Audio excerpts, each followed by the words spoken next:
बिस्मिल्लाहिर्रहमानिर्रहीम। अस्सलाम वालेकुम वरहमतुल्लाहि वबरकातुहू। मेरे भाइयों और दोस्तों, आजकल पाकिस्तान के अंदर कोरोना वायरस को लेकर यह बात छिड़ी हुई है कि यह कोरोना वायरस पाकिस्तान के अंदर शिया हजरात ने फैलाया है या तबलीगी जमात वालों ने फैलाया है। मेरे भाइयों और दोस्तों, मैं आपको इस बात पर एक छोटा सा लतीफ़ा सुनाता हूँ।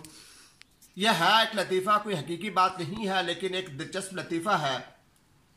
कहते हैं कि पाकिस्तान और इंडिया 1947 के अंदर आज़ाद हुआ था, लेकिन इसका फैसला बहुत पहले हो चुका था कि ये पाकिस्तान बनेगा और ये इंडिया होगा, यहाँ पर ये लोग रहेंगे, यहाँ पर ये लोग रहेंगे। फैसला तो बहुत पहले हो चुका था, लेकिन आज़ाद जो हुआ वो बहुत बाद में हुआ।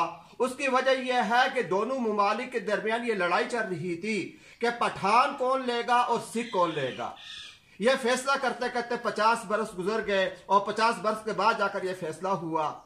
तो मेरे भाइयों दोस्तों, इसी लतीफ़े की तरह इसी की मिसाल जो है आजकल ये जो बहस छिड़ी हुई है, इसी की मिसाल है कि आजकल बजाय इसके कि हम सारे के सारे पाकिस्तानी मुत्तहिद होकर इस कोरोना के खिलाफ, इस वायरस के खिलाफ हम ऐसा तदबीर इख्तियार करें, ऐसा लाहे अमल इख्तियार करें कि हमारे मुल्क से ये बीमारी ख़त्म हो जाए, लेकिन बजाय इसके कि हम इस बीमारी को ख़त्म करने के हम आपस में उलझ पड़े हैं।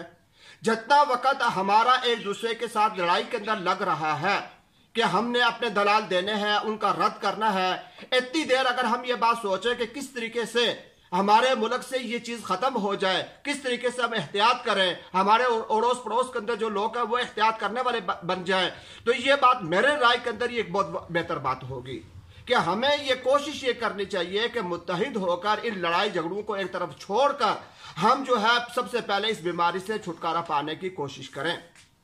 और जब ये बीमारी ख़त्म हो जाए तो उसके बाद हम जो है ना ये बात कर सकते हैं कि भाई पाकिस्तान के अंदर ये जो मुसीबत आई है ये किसकी बेइख्तियाती की वजह से है। इसका फैसला बाद में करना चाहिए। मेरी राय यह है कि इसका फैसला भी होना चाहिए ताकि आइंदा मुस्तकबिल करीब या मुस्तकबिल बाइद के अंदर हमारे पाकिस्तान के अंदर इस किस्म की या इस किस्म की कोई दूसरी मुसीबत ना आ जाए। जब हमें पता होगा कि ये बेइख्तियाती हुई थी तो हम उसका सद्दबाब करेंगे और उसको कोशिश करेंगे कि दोबारा हम ये गलती ना करें।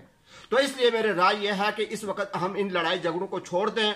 अगर हम इन उलझनों के अंदर, झगड़ों के अंदर पड़े रहेंगे तो हो सकता है कि ये कोरोना ना किसी शिया को छोड़े, ना कोई तबलीगी भाई इससे बाकी रहे और ना ही कोई तीसरा आदमी बाकी रहे। देर हो जाए या हमें मोहलत ही ना मिले और ये कोरोना जो है हम सब पर हावी हो जाए, कल ये दिन आ जाए। इससे बेहतर है कि आज हम मुत्तहिद होकर और इस लड़ाई को छोड़कर हम इसके खिलाफ जो है यकजान होकर इसका मुकाबला करें और उसको अपने मुल्क से ख़त्म करने की कोशिश करें। अल्लाह तबारक व तआला हम सबको अमल की तौफीक अता फरमाए।